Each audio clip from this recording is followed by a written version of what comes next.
Hili ni shamba letu la tumbaku, shamba ambalo tumepanda mwaka huu, mwaka 2026. Hii ni tumbaku yetu ambayo kwa sasa hivi kuna baadhi ya majani yanahitajika kuvunwa.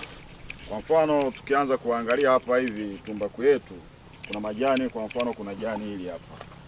Hili jani hili hapa linahitajika kuvunwa, na kuna baadhi ya tumbaku hapa hivi zimekosa mbolea. Kwa kama we mkulima, tunakushauri uwekee mbolea kwa wakati na uweke mbolea kwa kiwango sahihi. Kwa mfano tukianza kuangalia tumbaku kama hili hapa, unaliona hili jani hili jani hapa hili limekosa mbolea hili, lakini ukiangalia hili jani hili ina mbolea ya kutosha. Kwa hiyo tumbaku yako inatakiwe kama jani hili hapa na sio kama jani hili hapa. Hata ukiangalia jani hili hapa jinsi lilivyoiva na hili hapa ni vitu viwili tofauti. Kwa tumbaku yako inatakiwa iwe kama hili jani hapa.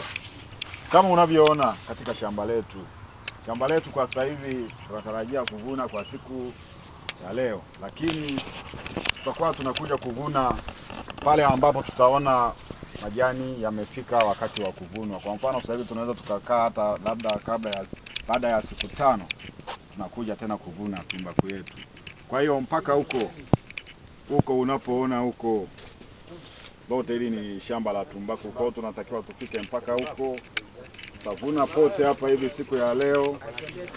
Katika mche wetu, kila mche wa tumbaku kwa sasa hivi hapa tunavyoona hapa, tutakuwa tunatoa kama jani moja tu. Jani hili hapa hivi tutatoa, tukija tena hapa hivi tutatoa hili jani hili. Maana unaona dalili moja hapo ya tumbaku kuiva ni madoa haya, madoa meusi haya. Hiyo ni dalili moja hapo ya tumbaku kuiva. Pengine ni huu mgongo hapa hivi unaona kabisa kwamba rangi umebadilika kutoka kwenye green kuja kwenye yellow kama unavyoona hapa. Huu hapa na huu hapa vitu viwili tofauti. Kama unavyoona tumbaku ikifikia wakati wa kifikisha majani kuanzia 25 mpaka 28, natakiwa uifanyie topping, uikatie kama hapa tulivyofanya hivi hapa. Na ukishafanyia topping unaweka dawa inaitwa Confido. Kwa hiyo hapa hivi tena iendelee kukua, na hapa hivi kama unavyoona iendelee kukua tena. Na unatakiwa unatembelea shamba lako kila siku mara kwa mara ili kutoa sakasi.